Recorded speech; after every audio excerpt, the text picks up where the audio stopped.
Hello everyone, and welcome back to my channel. I am the Unknown Furry.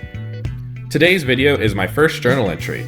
We'll start with a channel update, then I'll be talking about my experience interacting and participating in the furry community. First, some channel information. I don't want to be recognized as an artist or artist channel, so the GIMP timelapses will likely stop happening after I finish drawing a bunch of Tuft. I'm drawing him in a bunch of different poses and will continue to do so for the channel when I need specific kinds of art. But going forward, I'll not be sharing the time-lapses as much, if at all. I started with them because they were easy to use as video backgrounds and I didn't have anything else to use for those.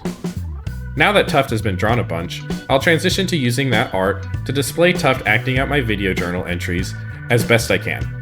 I won't be animating any of it, since I don't really know how to do that, but I'll display him in different emotions based on what I'm talking about in the video. Maybe I'll learn in the future to animate, but I have a full-time job and finding time for all of this is already pretty difficult.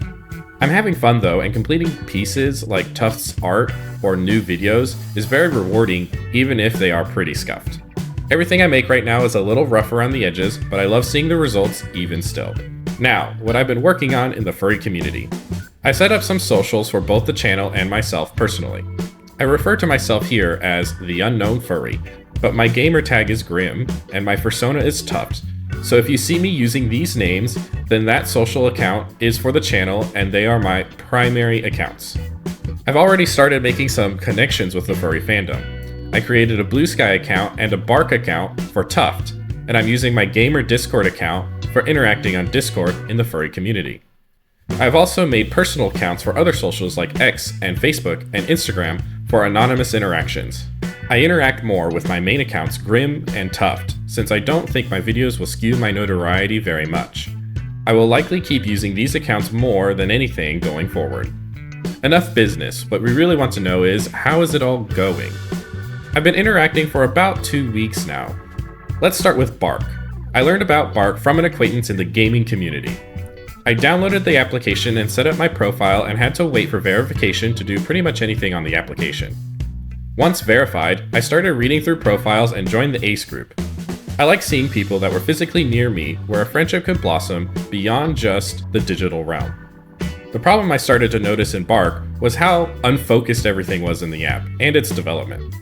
It feels like Bark was not sure if it was going to be for dating or socializing, and now the users have the same uncertainty.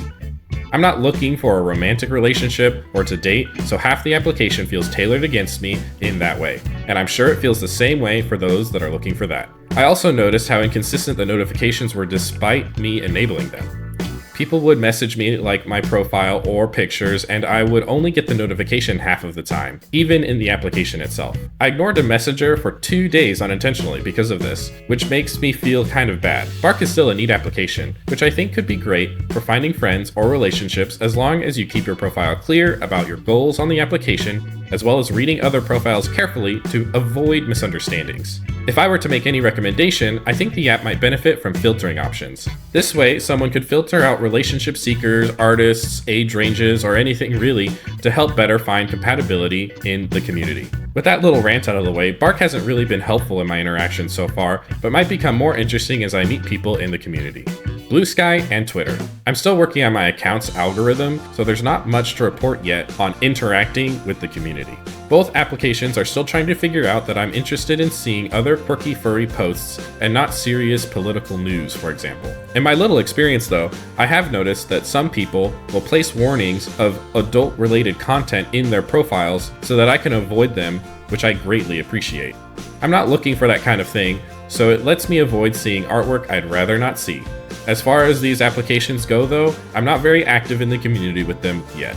I was using both to search for commissions, but after drawing my own art, I've not been interested in fighting for artist commission slots. Telegram seems to be the go-to DM location for furries and artists. I found this odd coming from the gaming world where Discord dominates the social scene. The main interactions I had on Telegram were for commissions or artist pages for selling their art.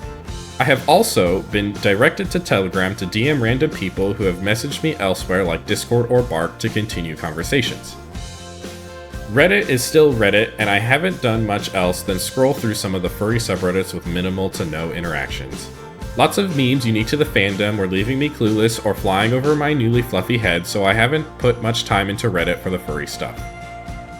Discord is by far the most active place I've been publicly connecting with other furries.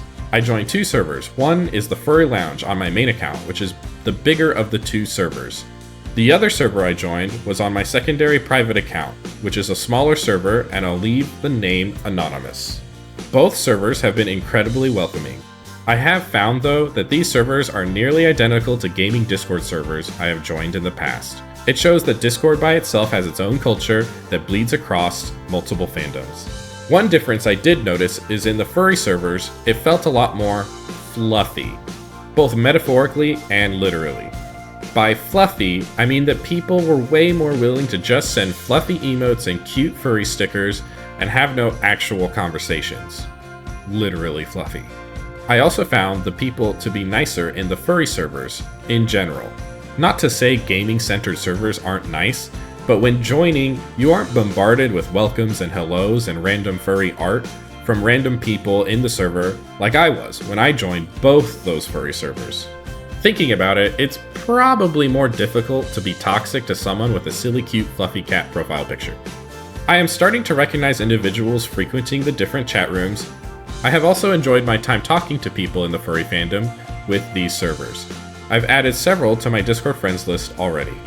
I'm looking forward to continuing my chats in all socials, especially Discord. Socializing is not one of my skills, and part of my interest in the furry community is growing my ability to socialize more. As of now, I haven't had any negative interactions with people in the fandom or on my channel.